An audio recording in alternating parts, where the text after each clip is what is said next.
मिट्टी चढ़ रही है भागवत पे, रामायण पे और गीता पे, कभी खोल के अध्ययन नहीं करते, कभी खोल के उसका स्वाध्याय नहीं करते, तो रखना रखिए तो कभी कभी ज्यादा ना हो तो 2-4 श्लोक ही पढ़ लो, एक अध्याय का पाठ कर लो। रामचरितमानस अगर आप घर में रखें तो एक दोहा पढ़ लो, भागवत घर में रखी तो एक ही श्लोक पढ़ लो, पर भैया कम से कम स्वाध्याय जरूर करना चाहिए। और ग्रंथों का स्वाध्याय जिस घर में होता है उस घर में श्री ठाकुर जी की अनंत कृपा होती है, परम आवश्यक है।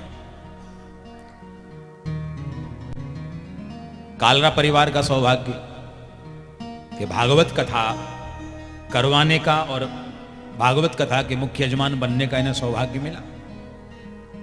और हम तो व्यासपीठ से प्रभु से यही प्रार्थना करते हैं कि हर किसी को ऐसा सौभाग्य मिले कि सबके घर में भागवत विराजमान हो और भागवत कथा का दिव्य आनंद हो। प्रेम से कहो राधे राधे।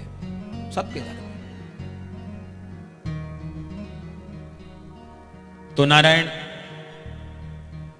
धुंधकारी का उत्पात बढ़ने लगा। गोकर्ण जी तीर्थ यात्रा को चले गए। कबीरा खड़ा बाजार में सबकी मांगे खैर, ना काहू सो दोस्ती ना काहू सो बैर। कोई मित्र नहीं है, कोई शत्रु नहीं है। इस भावना से गोकर्ण जी चलेगा तीर्थ यात्रा करने। धुंधकारी ने घर का सारा धन बर्बाद कर दिया। संत कहते हैं पूत सपूत को का धन संचय, पूत कपूत को का धन संचय। एक बात और है, पूत नपूत को का धन संचय। 3 बातें हैं, समझ लीजिए। संचय का मतलब होता है संग्रह करना, बैलेंस करना, इकट्ठा करना। आपका पुत्र यदि सुपुत्र है, सुपुत्र बोले तो संस्कारी है, मेहनती है, ईमानदार है, तो उसके लिए तिजोरियां भरने की जरूरत नहीं है, उसके लिए बैंक बैलेंस करने की जरूरत नहीं है, उसके लिए इकट्ठा करने की जरूरत नहीं है। अगर वो सपूत है तो मेहनत करेगा और ईमानदारी से फिर घर की तिजोरियों को भर देगा। और पूत यदि कपूत निकल गया तो कितनी भी तिजोरियां भर के जाना वो बर्बाद कर देगा। वो आगे लिखते हैं पूत नपूत को का धन संचय। नपूत का तात्पर्य जिसके है ही नहीं, जिसको पुत्र नहीं है, संतान नहीं है, तो ऐसे व्यक्ति को फिर संग्रह करने की कोई आवश्यकता नहीं है। क्योंकि मोस्टली व्यक्ति संग्रह किस लिए करता है? बच्चों के लिए, कि भाई चलो बच्चे सुखी रहे। पर मेरा निवेदन है बच्चों के लिए भी उतना संग्रह करिए जितनी आवश्यकता है, जहां तक आपकी जिम्मेदारी बनती है, बस, ताकि आप जिम्मेदारियों से मुक्त हो सको। तो प्यारे धुंधकारी ने घर का सारा धन बर्बाद कर दिया। एक दिन अपनी मां की पिटाई कर दी धन के लिए। धुंधली ने कुएं में कूद करके आत्मदाह कर लिया। और सूत जी महाराज कहते हैं कि धुंधकारी एक दिन 5 वैश्याओं को लेकर घर में आया और रात्रि के समय में वैश्याओं ने धन के लोभ में आके धुंधकारी को चारपाई से बांधकर और जलते हुए तप्तांगार समूहाश्च, जलते हुए महाराज जो अंगार थे, तन्मुखे ही विचिक्षुप अग्नि ज्वालाति दुखे न व्याकुलो निधनम गतः, वो अंगार लेकर के आई और मुख में डाल दिए। तड़पते तड़पते धुंधकारी की मृत्यु हो गई। और मरने के बाद धुंधकारी को प्रेत योनि प्राप्त हुई, प्रेत बना, प्रेत बनना पड़ा। गोकर्ण जी गया तीर्थ में गए और वहां जाकर के, गया जी में जाकर के अपने माता पिता के नाम से और अपने भाई के नाम से पिंडदान किया कि उनकी मुक्ति हो जाए। पितरों की शांति के लिए, पितरों के उद्धार के लिए, उनकी मुक्ति के लिए लोग गयाजी जाते हैं। और श्राद्ध पक्ष में गयाजी में लोग जाकर के पिंडदान इत्यादि करते हैं, जहां पूर्वजों की मुक्ति होती है, उनके लिए श्राद्ध करते हैं। गोकर्ण जी ने भी किया। जब लौट करके अपने घर में आए हैं तो रात्रि के समय में गोकर्ण जी ने देखा कि कभी अंधेरा होने लगता है, कभी उजाला सा होने लगता है, कभी कोई भैंसा बन के दिखाई दे रहा है, कभी बकरा बन के दिखाई दे रहा है। तो गोकर्ण जी घबरा गए। गोकर्ण जी ने हाथ में जल लिया और उसको गायत्री मंत्र से अभिमंत्रित किया। एक निवेदन में आप सबसे करूंगा, अच्छा लगे तो स्वीकार करना। गायत्री मंत्र कभी भी माइक में नहीं बोलना चाहिए, पहली बात।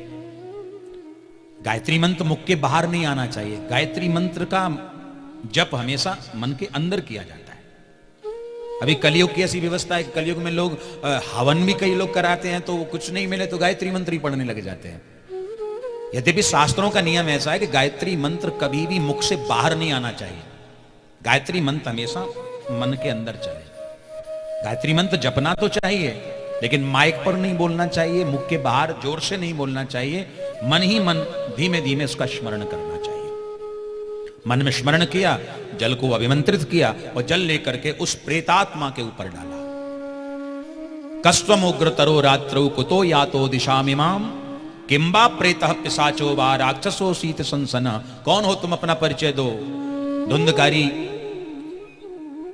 असली रूप में आ गया, निवेदन करने लगा, अहम भ्राता त्वदीयोस्मि धुंधकारीति नामतः स्वकीयेनैव दोषेण ब्रह्मत्वं नासितं मया। मेरा नाम धुंधकारी है, मैं तुम्हारा भाई हूं। मैंने बहुत बुरे कर्म किए तो प्रेत योनि मिली। अब यहां एक बात स्पष्ट होती है,